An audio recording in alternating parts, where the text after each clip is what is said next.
bringing more good to the people.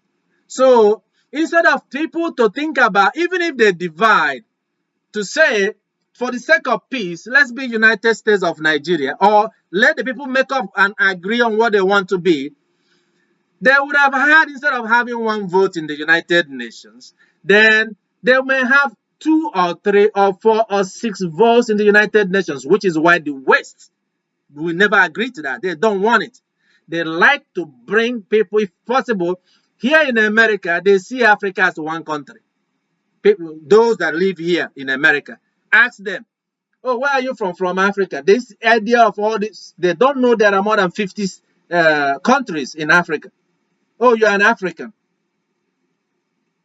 One vote block.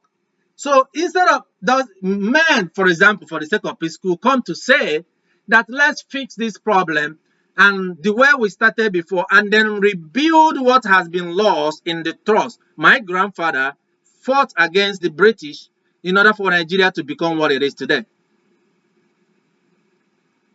And this is not what they thought and wanted. And now, with all the problems going on, instead of to say, okay, let's come to the drawing board and find a way, which one we bring. If you are, who says that if, for example, Yoruba Nation go start their own, then there will be competition between all the other people to outdo each other.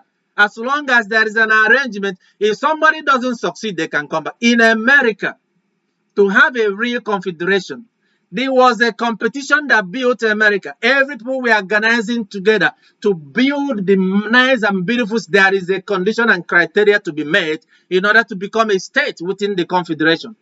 Remember, it was only 13 states. And after that 13 states, other people were competing to join. Is how you make it, and people can see the good in it, will attract people to join you. But you say there will be no discussion and there will be no conversation about how to live in peace, and you want to force, where in this 21st century? Look at the youth and what they're doing. How can you force people? It's impossible. You're creating a disaster in the future for your children. Which is why, if there is wisdom, you have to get rid of dichotomy, false dichotomy, and then begin to allow a reasonable people and rational people to have a conversation that can peacefully resolve the issue that you have as a nation.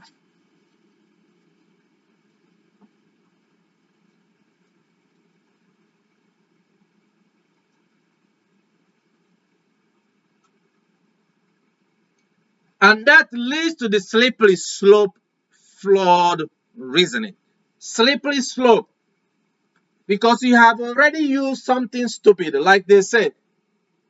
Though some people argue, oh, if we agree to discuss how we can peacefully live together, it could lead to the war and Nigeria breakup.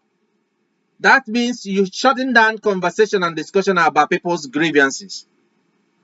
Using the worst case scenario in order to, using a false premise in order to make a worst case scenario.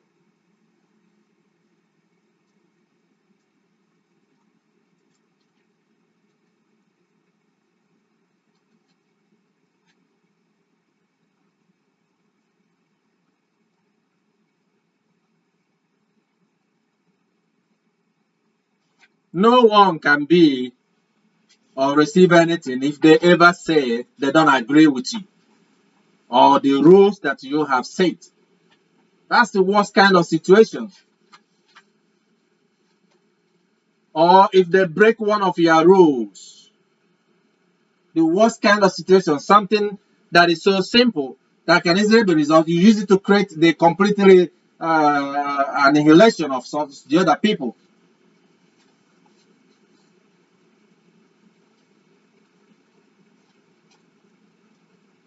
And I'm going to end my message on fallacy today so that I can leave it for another day with the circular argument.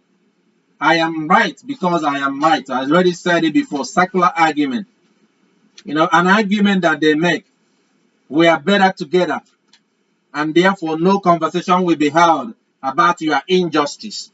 It doesn't show that somebody actually loves, for example, Nigeria. If you love Nigeria, Why will you say nobody should disagree with you unless they agree with you because you are right?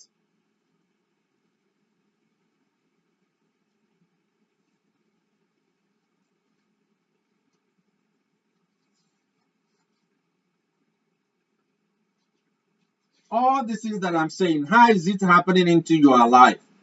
I want you now to bring it into your personal life because we are talking about issues on the national level.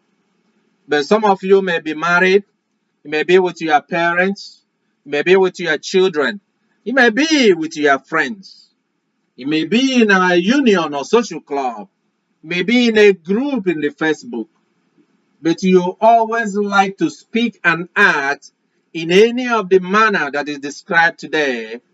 And to you, as far as Western civilization is concerned, as far as democracy is concerned, you are completely lost. You are completely way off. You shouldn't be taken seriously. It's like a fool talking. And as soldiers, the wisdom of God is in you. That is why the word that you gave, and if you look at every statement Jesus Christ made, at the time he confronted the people, the teachers of the law, the Pharisees and the Sadducees, whenever Christ answers a question, they are completely flawed and overwhelmed by his wisdom, by his statement, his infallibility,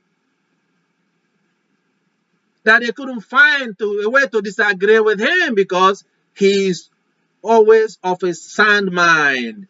The book of 2 Timothy in chapter 1, 6 to 7, it talks about the Lord gave you a sound mind.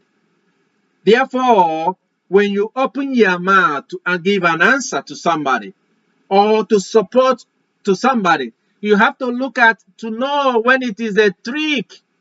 Like somebody using this, oh, they want to scare you because something little, they make it to look big. Or something they say, oh, because they are this, you should believe them.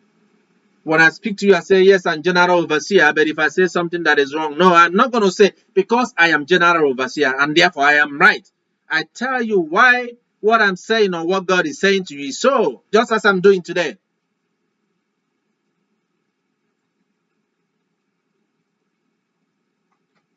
First Peter chapter 2, verse 13 to 25 says, submit yourself for the Lord said to every human institution, whether to a king as the one in authority or to governors as sent by him, for the punishment